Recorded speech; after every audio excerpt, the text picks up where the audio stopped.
There's a current flowing here in Edmonton, and it's connecting exercise and cancer prevention. A Canadian Cancer Society-funded researcher, Dr. Carrie Kernier, is one of the world's pioneers in promoting fitness to prevent cancer recurrence.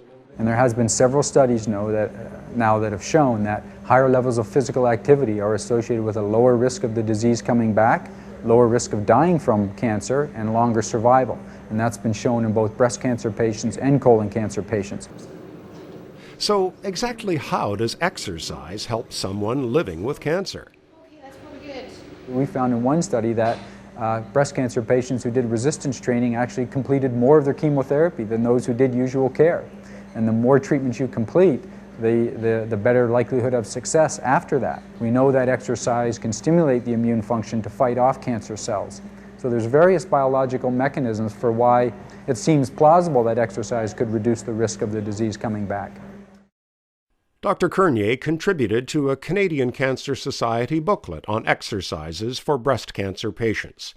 He's also part of an expert panel developing certification standards for personal trainers and others helping cancer patients to use exercise. Part of the challenge is helping a patient's mind get over the hurdle of becoming more active. Many cancer patients feel like their body has let them down. They've been diagnosed with cancer, so their body's frail and it's not doing well.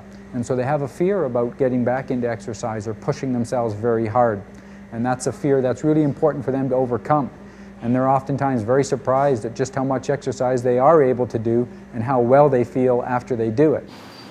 In Verdun, Quebec, Carol Pincox knows that exercise makes her feel good. She loves cycling along the shores of the St. Lawrence River with her stepson, Eric. Carol was diagnosed with breast cancer in 2002. She had surgery, chemotherapy, and radiation, then 5 years of tamoxifen. But from the day of her original diagnosis, she was determined that cancer would not slow her down. When I mentioned to my physicians that I meant to keep active, I meant to keep working if I could, they all agreed. Carol has a lot to think about, her roles as a wife, stepmother, and grandmother, and a career in fundraising that she loves. Her physical activities like walking, golf, and cycling help to balance all that. For fellow cancer survivors, she has a simple message. There is a life after cancer. The cancer is no longer the automatic death sentence it used to be, and stop dwelling on it and get going, and life goes on as usual. Life is for living, thanks to Canadian Cancer Society research.